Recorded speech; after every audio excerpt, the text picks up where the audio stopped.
वर्ग 10वीं का जो हिंदी है, जिसमें एक अध्याय है बाल गोविंद भगत, और इस कहानी का जो लेखक है वह राम वृक्ष बेनीपुरी जी है। ठीक, आज हम यह जानेंगे कि बाल गोविंद भगत के अंतर्गत जो 5 अंक का प्रश्न पूछा जाता है, उस प्रश्न का उत्तर जानेंगे।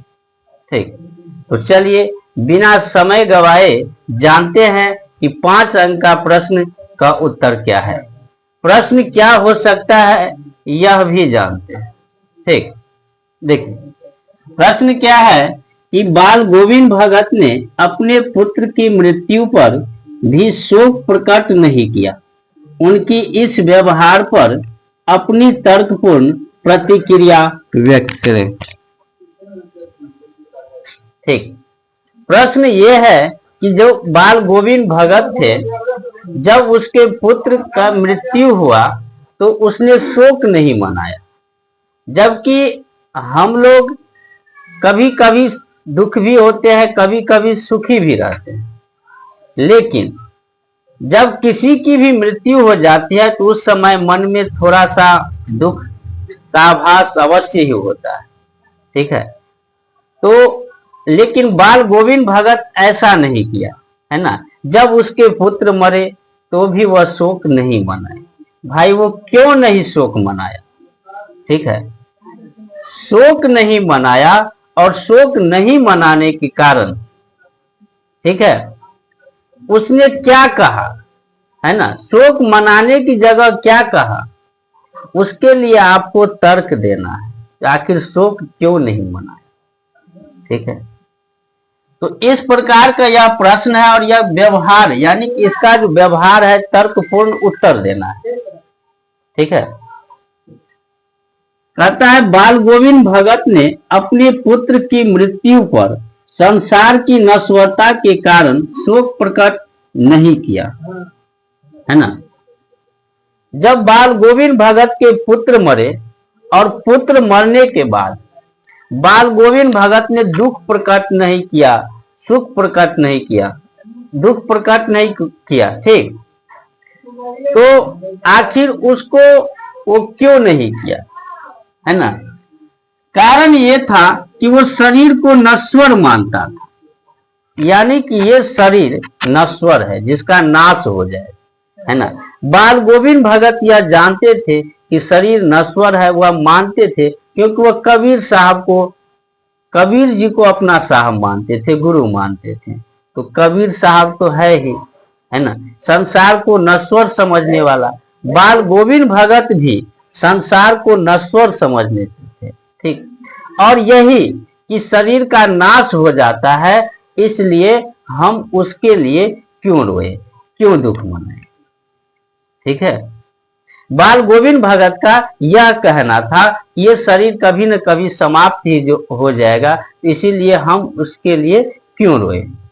इसलिए वह अपने पुत्र के मृत्यु पर भी शोक नहीं किया। ठीक है, आत्मा अमर है और इसका कभी नाश नहीं होता, यह भी मानते थे। वह जानते थे कि आत्मा जो है कभी मरता नहीं है, आत्मा मृत्यु का प्राप्त नहीं होता है। ठीक है, तो इसलिए वह जानते थे, और उसने क्या किया। ठीक है, और उसने क्या किया, आत्मा जो है वो कभी भी मरता नहीं, हमेशा जीवित ही रहता है, इसीलिए वो अमर है। ठीक, इसका कभी नाश नहीं होता। मृत्यु के बाद आत्मा परमात्मा में उसी प्रकार विलीन हो जाते हैं जिस प्रकार नदी समुद्र में विलीन हो जाती है।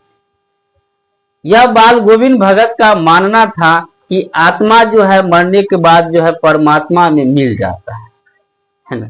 जैसे कोई नदी है, अब नदी क्या करेगा, नदी में अधिक पानी हो जाएगा तो वो पानी धीरे धीरे समुद्र में जाके मिल जाएगा।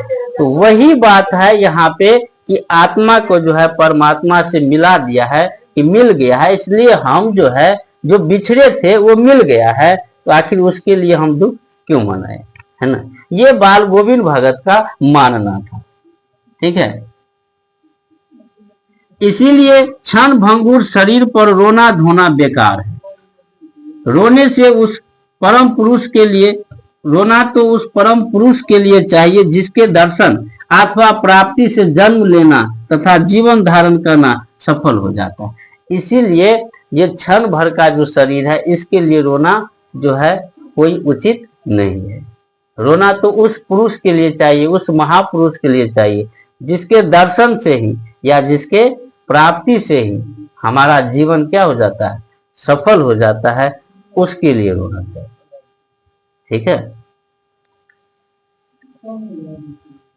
भगत को जीवन का सच्चाई का ज्ञान हो चुका था, इसीलिए आत्मज्ञानी अनासक्त भाव से कर्म करते थे।